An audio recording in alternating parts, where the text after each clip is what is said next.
Qui sont les mages? Le premier des quatre sens principaux entend par le terme mage des membres de la caste sacerdotale perse. Dans la culture hellénistique, ils étaient considérés comme représentants d'une religion authentique.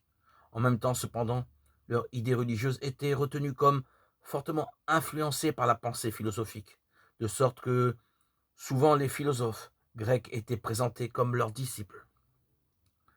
Les autres sens sont détenteurs et pratiquants d'un savoir et d'un pouvoir surnaturel, comme aussi un magicien, et enfin escroc ou séducteur.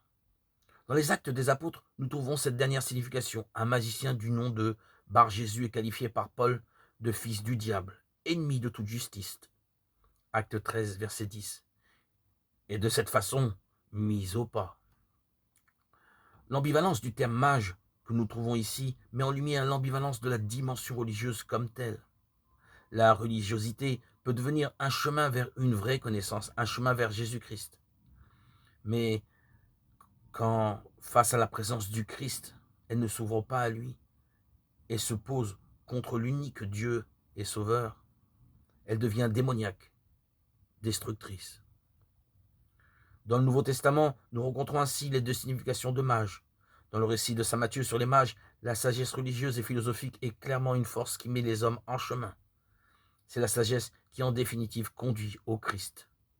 Dans les Actes des Apôtres, en revanche, nous trouvons l'autre type de mage. Celui-ci oppose son pouvoir au message de Jésus-Christ et se met ainsi du côté des démons, qui cependant désormais ont été vaincus par Jésus.